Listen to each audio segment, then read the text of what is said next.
Welcome to my games room. Let's step through the doorway and see what we can find. As you come in, you'll see my main desk over there, a chair to lounge and watch some television when I have time to watch television, and I probably watch too much. But we'll come into the middle of the room and I'll pan around and we'll go around the room and I'll show you where where some of my gaming takes place and where, a little bit about my refuge. So this is the entranceway we came in. You'll see there's a AC/DC Whitesnake, Blue Oyster Cult, Monsters of Rock poster from 1981. I didn't go to that festival that year. I did go to the Reading Rock Festival. There's a picture up there that my daughter painted when she was about 3. I'm the good looking orange guy on the left. And if we pan around, we see there's a hanging shelf that I built to put my DVDs on. Battlestar Galactica on the left, whole bunch of DVDs. Most of my movies are digital now. I might even think about going to Netflix, we'll see. But on the top you'll see there's some McFarlane sports figures. Let's pan in and have a look at these. I like music, I like everything, music, sports. I'm a rock guy, but I do like all sorts of music. I like all sports, football or soccer being my favourite, although as you can see I'm a Broncos fan. There's my corner of shame, Barry Bonds, Manny Ramirez and Sammy Sosa, hiding behind an NHL Hall of Fame hockey puck. And there's the Red Sox. I'm a Broncos and Red Sox fan, a Canucks fan when it comes to North American sports. Long story about how I supported those teams, the Canucks, because I live in BC now. So they're the players. If we go down to here, we see John Elway in the orange, Champ Bailey, and Jake Plummer hiding behind the shelf, as he should do. And if we pan in, we'll see a little guy there. That little guy is one of the best soccer players. I'm going to call it soccer because I am in North America right now, to grace the Premier League, Dennis Bergkamp. But Google him if you don't know who he is. He scored some amazing goals. Let's pan out again. Looks like I'm shaking a bit here. Pan out fast, sorry. Again, this is my first video. Some CDs there. So the CDs, most of my music's digital along with my movies. And I'll move back and show you what was once a crown jewel of my house. A 1994 Toshiba TV, bought on Game 7 of the Stanley Cup final between the Canucks and the Rangers. That was a bit of a coincidence. But big TV back then. It still has, believe it or not, a great picture. On the bottom right, we've got a PlayStation 2. Unfortunately, I don't have the money or the inclination to get a PlayStation 3, Xbox or whatever. Don't play much digital games now. And there's a Line 6 amp for my guitars, which you'll see hanging on the wall a little bit. So I pan back. There's some artwork. Again, I like music. Should see their album covers pinned to the wall. I do have the records. And the first sign of gaming that occurs in this room. This is my kind of game design desk. I'll pan in and show you a little bit what's gone here. There's a box of this camera I'm using. In these trays you'll find a whole bunch of wooden cubes, dice, counters, all kinds of things that can potentially make up a prototype for a game. And if we pan around, there's some cups that I use for liar's dice with a lot of notes underneath. This brown box is a prototype of a game called Redemption City, which is probably going to be renamed, that David Short in Arizona and I are working on. It looks like it's going to be a very fun game, and hopefully maybe one day, who knows, maybe published. Some artwork for a space race game I'm working on. Those red crystals will be your power source to power your ship. In that drawstring bag are the tokens for a game called Ant's Picnic, which I've still got to do the second set of rules for, but it is up on the Geek. So that's my kind of game design dump desk. Most of my work is done on my main desk. And then there's some Sports Illustrated, Denver Broncos, Boston Red Sox, Canada winning the Olympic game, gold medal, etc.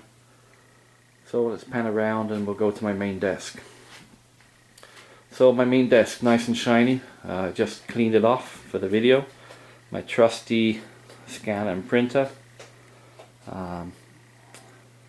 And I'm a comic book fan as well, so there's a friend's wife made this for me. It's a decoupage box with a whole bunch of cut out comic book characters stuck on there.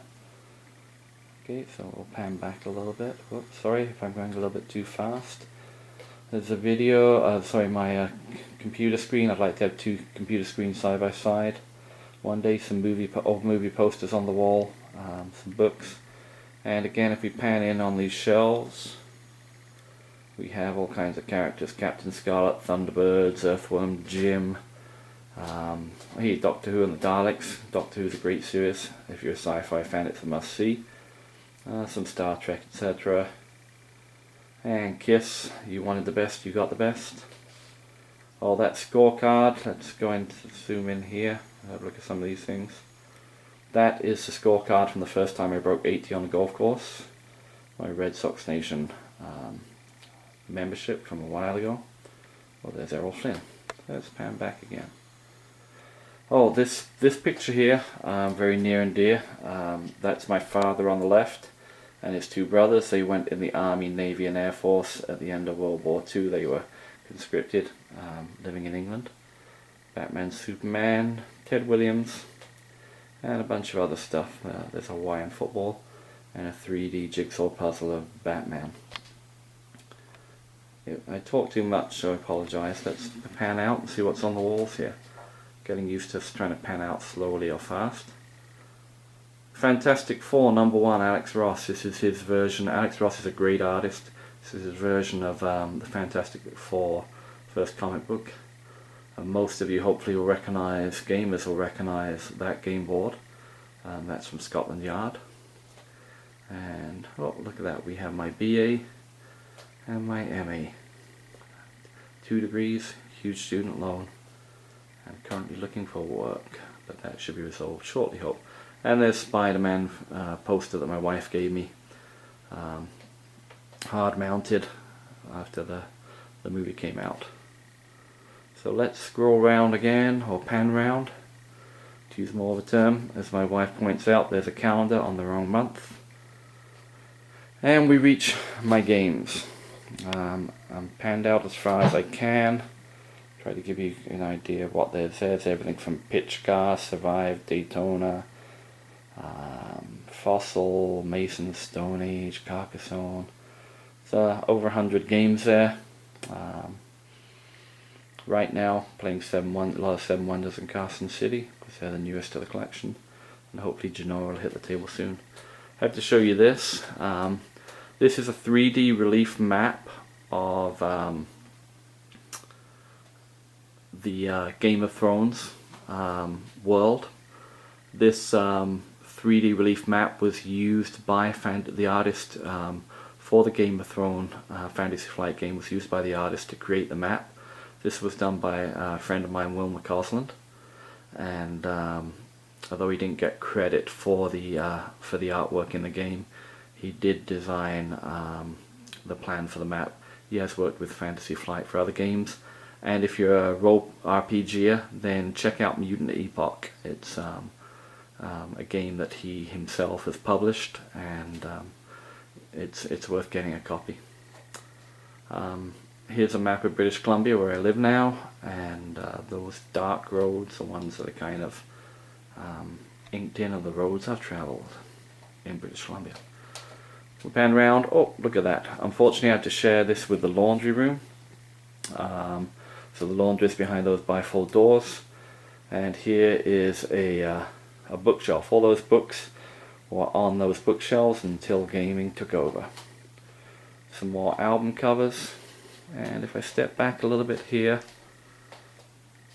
you'll see my acoustic guitars upstairs, but I have an Epiphone Explorer, a Garage Master first act, and there's a PlayStation 2 Rock Band guitar, and the Union flag. There's a little card table there. Yeah, it's pretty ugly, but we can cover it up and play small games. Most of the gaming that we do occurs upstairs in the dining area. So you have now seen my games room.